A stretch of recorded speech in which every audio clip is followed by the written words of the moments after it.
Hey, yo, you minties. This is the Uncanny Omar from Near Mint Condition, the home of collected editions. And today, join me for an advanced look at the She-Hulk by Peter David Omnibus. So, stay tuned.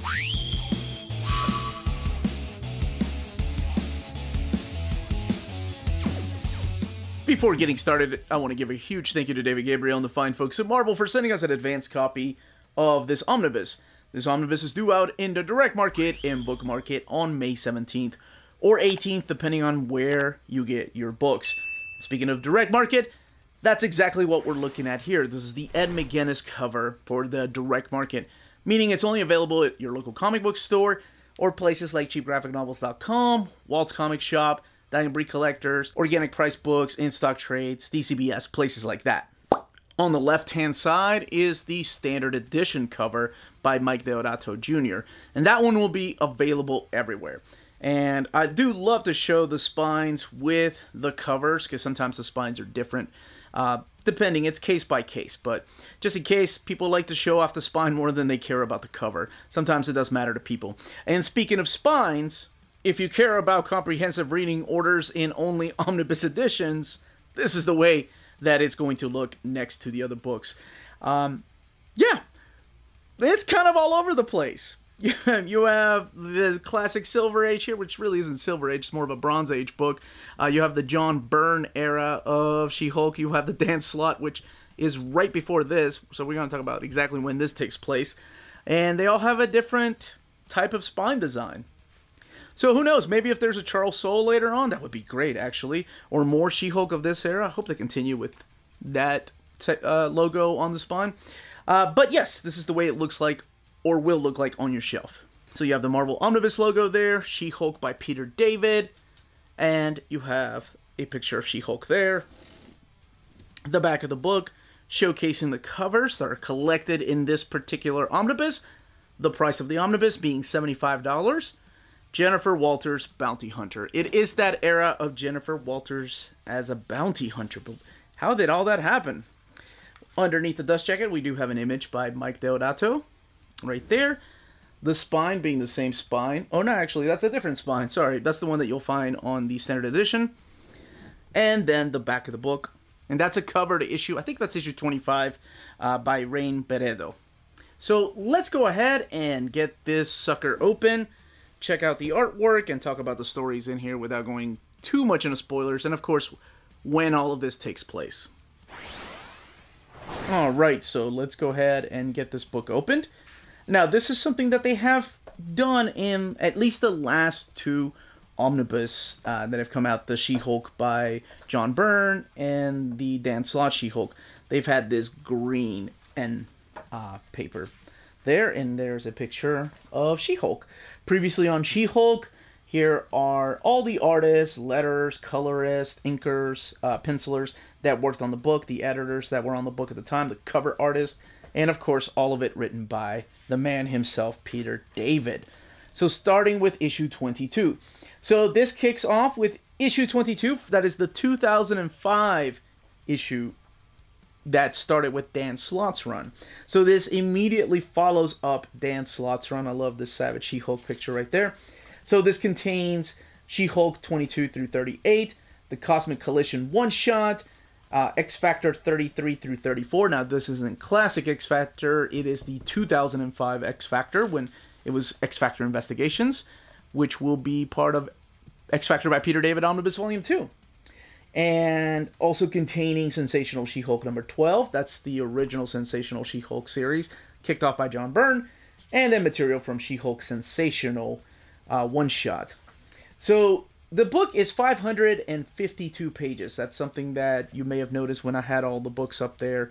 That is seemed a little bit thinner. It's also $75. Kicking off the art here is Sean Mole. And you have the inks of Victor Olazaba.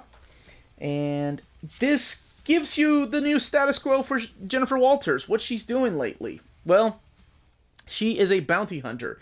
And she's after this guy right there that you may be familiar with from the pages of Thor or Hulk itself. Or Black Bolt. If you've not read Black Bolt, it is freaking phenomenal. And that is Crusher Steel there and Absorbing Man. So Jennifer Walters knocks on the door looking for these people, and she claims to be a bounty hunter working for the FBI. No, not FBI. Freeman Bonding Incorporated. That FBI. She gets her neck broken, and she lays there dead. But how is she still She-Hulk? Well, that is one thing I'll talk about in here that I normally don't talk about spoilers. It's not really a big of a spoiler, but I do need to talk about that character to talk about why there are crossover events here with X-Factor. So in case you don't want to know, put me on mute or skip the video, I guess, because I'll be talking about that character. And if you don't care, stick around. Or if you've read it already, you already know who I'm talking about. Alright, all you brave souls sticking around, that is a character named Jacinda. And you find out at the very end of the first issue that, what exactly is she? Is she immortal? Why does she look like Jennifer Walters as a human? While she's in there trying to get, yes, Absorbing Man and Titania.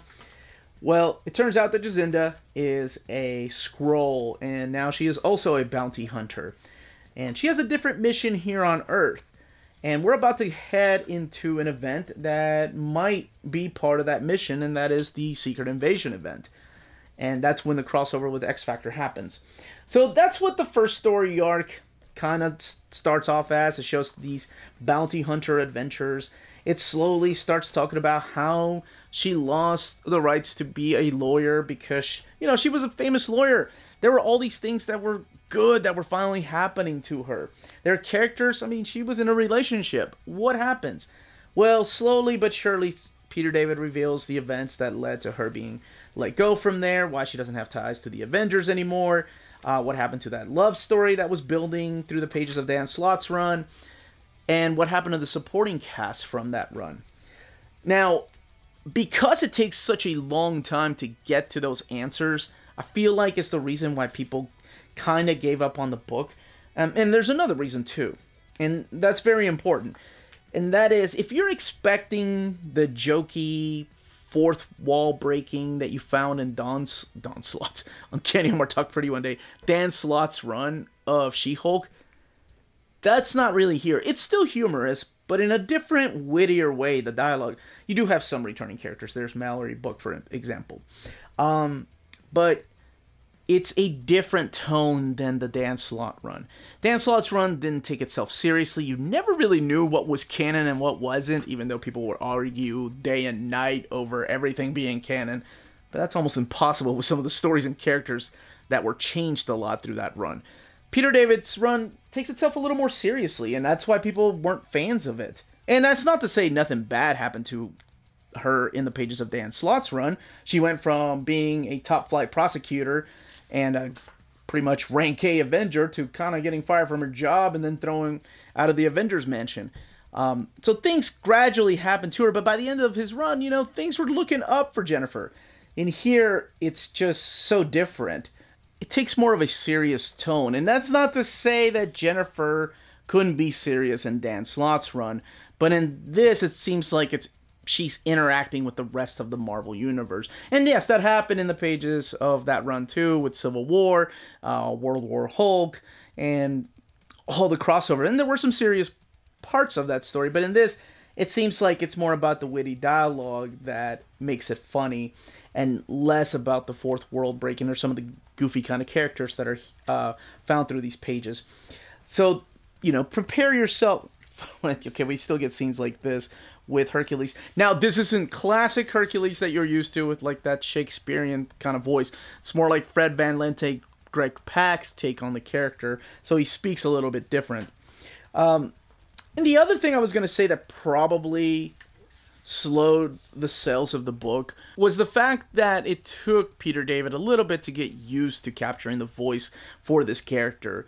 You know, whenever you're reading a story and a certain writer leaves the book after being on a book for several years, it takes a little bit for the new writer to kind of get yourself warmed up to. Even though it's Peter David, right? I mean, Peter David is no stranger to the world of Bruce Banner and his family. He wrote Hulk for years. We have 4 volumes of Hulk, maybe more later. And we have this book now. And here's the crossover with X-Factor. And the artwork in here is provided by Larry David, the X-Factor pieces. But the artwork for She-Hulk, which changes a little bit, I kind of like this, because I forgot to mention the other artist in here is Val Semeiks, who drew artwork in Conan the Barbarian. And it has a very traditional style compared to this. This reminds me of Joshua Middleton. It's got a cartoony tone to it, including the colors here. But this is drawn by Victor Olazaba, I believe is the gentleman's name, and Dave Makis draws the final 2 issues here, or provides some of the art through here, and just showcasing some more of this crossover. So this is a fight with X-Factor, of course, because there's misunderstandings. Larry Stroman. I love Larry Stroman's artwork. I know people don't really sometimes dig his exaggerated poses and over-the-top chicks with the thick booties. I happen to appreciate it. He was the artist on X-Factor when Peter David took over X-Factor the very first run with issue number 71. But this is what the rest of the artwork will look like towards the end of the run. And I dig this. I think this is really cool. And it definitely fits the tone. By now, I think Peter David has a better understanding as to what he wants to do with the character. A lot more things from Jennifer's past are explained. But sadly, because, like I said, it wasn't the same thing that you were getting from Dan Slott, the sales declined. And by the time the crossover with Secret Invasion, X-Factor, and all that happened, it just wasn't enough to save the book. Unfortunately, it got canceled with issue 38 here. And this actually brings back a villain from the Savage She-Hulk, so you can surprise yourself by reading it. So let's get to the Cosmic Collision one-shot. Love this story, mainly because it features some of my favorite characters from Guardians of the freaking Galaxy, and that is, of course, DNA's run on Guardians of the Galaxy. Still featuring Jacinda and Jennifer, and kind of tying up some loose ends from the ongoing series that Peter David did. They're just going up against a big villain, I cannot even remember her name. All right, but then we get the other She-Hulk Sensational here. And this one, I think it's John Boy Meyer that drew this. It's a very anime art style. This is like a take on Christmas Carol, where Stan Lee visits Jennifer after everybody leaving messages about happy birthday. She realizes she's getting older and she gets pissed off and breaks the machine. Doesn't want to hear about the fact that she's getting older. And then Stan Lee makes his appearance as a ghost and tells her that she's going to be visited by a ghost from the past, a ghost from the present, and a ghost from the future. It's a cute little story. And then all the way in the back is the classic story here with Steve Laiola. I just did an overview of the Savage She-Hulk. Well, no, this is from the Epic Collection, sorry. The Sensational She-Hulk, the series that started by John Byrne. And this was kind of a fill-in issue about them making a She-Hulk movie. All the way in the back is the Afterword by Peter David from issue 22. Then you have some variant covers. And then the official handbook guide of the Marvel Universe here. And one original illustration, and this is the cover to issue number 25. There's the end pages. And the book does have sewn binding. It is 552 pages. I was expecting a little high there, but not much of one. Actually, not one at all, it looks like. But it didn't have any issues laying over, whether it was towards the front or towards the end of the book. And it is printed at the iMac printer. So very much the same paper quality that I found in that Moon Knight overview that I just did earlier today. If this video comes out when I mean it to come out. But that's it. That, as they say, is that.